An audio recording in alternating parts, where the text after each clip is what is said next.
Bonjour à tous, c'est Tripant. Aujourd'hui je vais vous raconter l'après-midi pas banal de 3 ados qui ont consommé du cannabis il y a quelques années de ça. Avant de commencer, je rappelle que la consommation de cannabis est interdite en France et peut s'avérer dangereuse. Cette vidéo se place donc dans un cadre de prévention. Chacun est responsable de soi. Si vous avez des questions sur le sujet, je vous mettrai des liens de serveurs et de forums français conçus pour la réduction des risques liés à la consommation de drogue. Je vous invite maintenant à vous installer confortablement et sur ce, bonne vidéo. C'était un samedi de l'année 2021. On venait de finir les cours au lycée avec deux potes que j'appellerai M et D. On avait prévu de se rejoindre chez D pour finir un travail de groupe. On termine assez vite le travail et comme on a du temps devant nous, on prévoit de se fumer un joint. Le souci c'est qu'on devait fumer en extérieur pour pas se faire cramer par ses parents. Cette fois-ci, on avait décidé d'explorer la forêt derrière chez lui. On s'engouffre pendant quelques minutes dans la forêt et on tombe sur un endroit plutôt sympa. Il y avait des amas de gros rochers sur lesquels on pouvait s'asseoir. Le problème c'est qu'il y avait beaucoup de moustiques mais on a trop envie de fumer donc on se pose ici pour allumer notre joint.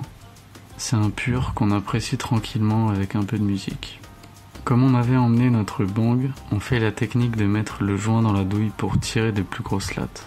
On arrive vers le milieu du joint et en passant le bang je fais accidentellement tomber le joint dans une crevasse. Heureusement j'arrive à le récupérer, mais gros manque de peau, il retombe et cette fois-ci encore plus bas. On arrive à l'apercevoir, encore fumant.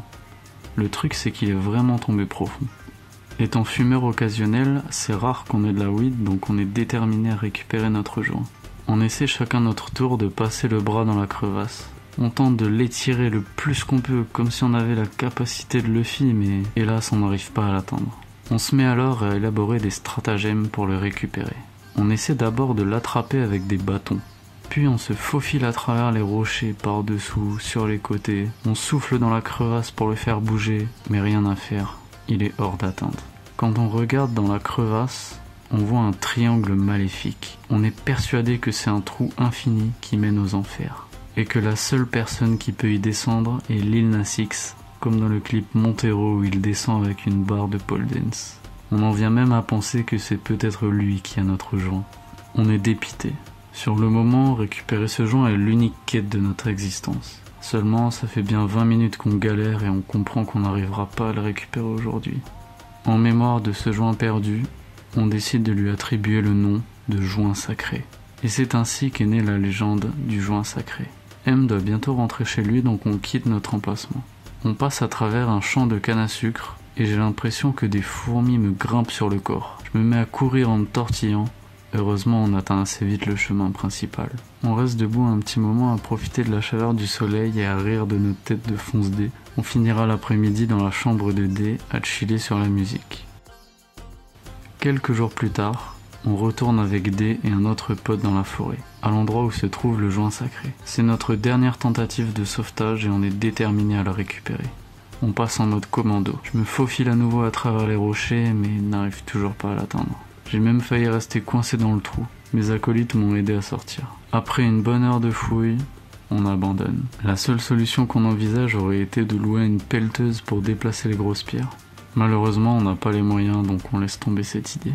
Encore aujourd'hui, le joint sacré repose dans cette forêt, au fond du trou des enfers. Il nous arrive encore de se remémorer son histoire. Même si on ne l'a pas retrouvé, le joint sacré vivra à jamais dans nos cœurs. Je tiens à préciser qu'on est des mecs qui aiment délirer sur n'importe quoi, donc cette histoire est à prendre avec humour. En tout cas, elle nous aura bien fait rire et on est content d'avoir vécu cette expérience. Merci à tous d'avoir vu la vidéo, j'espère qu'elle vous aura plu. Si vous souhaitez soutenir la chaîne, n'oubliez pas de vous abonner et de laisser un like. Sur ce, moi je vous dis à bientôt pour de prochaines vidéos.